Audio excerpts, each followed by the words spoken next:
All right, so all those frame-based escapes are fantastic, but what if we can't get that bottom elbow inside? This is either because our opponent has already kept their knees super tight and stopped us from being able to get ourselves into the position that we were looking for at the very beginning of this instructional, or they've already started to manage to get a bit more up into a high mount. So we need to have that top elbow always framing our opponent's hip. But sometimes we can't get ourselves into this position. Sometimes we're going to be stuck where our opponent gets up a little bit higher, and now my elbow is always going to be on the outside here. This is something that we've got to learn how to deal with because it's going to happen a lot. Right elbow is everything. If I lose that, I'm done. So what we're going to look to do is start trying to hook our opponent into a half guard. There's a lot of different ways that people teach this. What we're going to look to do primarily is shift our opponent's center of gravity forward again so that this leg becomes light. A mistake that people try and do here is Kevin has his hips back like this, and then as I'm trying to hook this, whether I'm using flexibility, which even if I can use some flexibility, I have to pull my leg up like this, and now my leg is in a improper alignment, and so now I'm just I'm putting a lot of extra strain on my knee and other ligaments. So preferably we keep ourselves in a proper position, and rather than trying to hook this and force it, I'm going to take my hand, I'm going to cut down at the ankle as far as I can. Sometimes you can grip the gi if you had to, but look at how his pants are too high up his calf. I'm not accessing the lever, the end of the lever to his leg. So from between his knee to his ankle, I want to try and control as close down to his ankle as possible. If I try and lift him here, no goddamn way. But what I'm going to do is I'm going to look to create a bridge and knee him in the butt so that as I do this, his leg becomes light.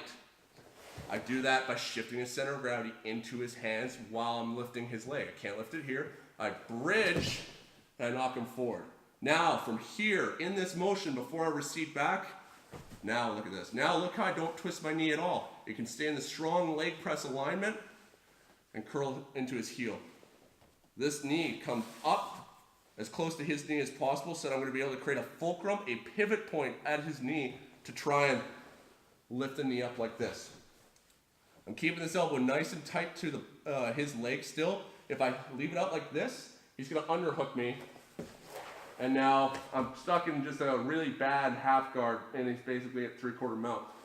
What I need is to be doing this and keeping my elbow nice and tight. Now from here, as I have hooked here, I'm going to look to create a curl with my right leg as I base off of the mat here, live toes, both feet are in contact with the mat here. So I'm going to be able to try and lift my knee up into his knee, and I'm lifting just slightly. As I do, I'm starting to bring my elbow underneath. I'm just trying to get him out of base with good contact with the ground. So I'm looking at elevating him to here, and then I'm looking at doing another motion here, hip shoveling out, so that now I have my hips underneath his knee. Now it's completely lifted up. Do not take the hand and push here, because this creates this open elbow and it's going to make an underhook very easy for him. We're working with our elbows from here. I can frame up here if I want to, because I'm not susceptible to the underhook, because if he tries to reach for an underhook on me right now, I'm blocking at the shoulder. There's going to be a pummeling battle, but that's totally different. From here, I can hip out one more time and bring my bottom knee in, bring this top leg over top to block at the hip. Do not use flexibility, just keep adjusting your hips. If you feel like you need to use flexibility at any time in any one of these moves, usually it just means I just need to hip out 1 to 2 more times to just create the more advantageous angle for yourself. Here, knee a bit higher. There, I can't get it inside. I'm cupping him down at the ankle, and I'm going to bridge and bump him to shift forward. From here, hooking, grabbing here. Look at that elbow, nice and tight to his body. Nothing for him here. Here, I look to lift it. I start bringing my arm underneath. Guys, if you like deep half guard, if you're more advanced, then this arm is just going to go underneath, and we've got ourselves into deep half guard. That's one of my preferred, because now we're able to start changing the battle in our favor. But that's a more complicated guard, and if you don't know it, then we're just going to look to try and get back to a complete open guard. From here, I'm hipping out. And if you need to, hip out again. From here, I can take both my hands and frame it as hips. I just don't frame it the knee, because this opens up my elbow and creates this lock bend in my arm.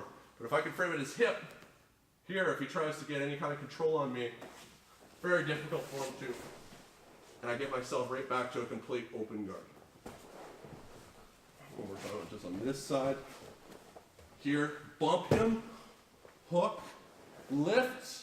As my hips get underneath him, I can start looking at blocking the cross shoulder, blocking the cross hip, blocking both hips, blocking both shoulders.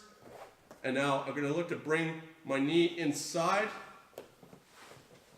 and get my legs in front to face a guard. So, the frame-based escape is not working.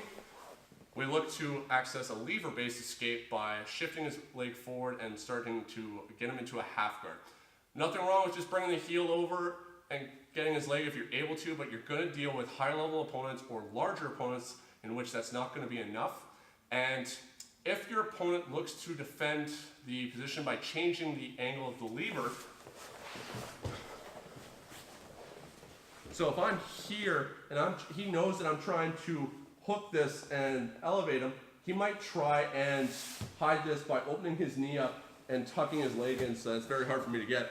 But as soon as he does this, I'm able to now get my elbow inside. Anytime I'm trying to do this stuff, or even here, if I'm trying to open this up and he opens his knee up, it makes it much harder for me to raise it. See how his knee opens up and relieves that pressure on his leg? However, I'm able to now start using more frame-based escapes. From here, I'm probably still going to be able to just go straight into hooking him into a half guard. And if it's at the earlier stage, here, where it's going to be tucking that foot more underneath me and hiding it, this elbow can now get inside. So just lift this arm up. If this knee comes super close to my body, it's not as easy for him to tuck that foot. I'm going to be able to get at it. But if he wants to try and hide that foot more underneath me, this knee starts to open up. And now we're going back to our frame-based escapes. So I hope you guys find success with this.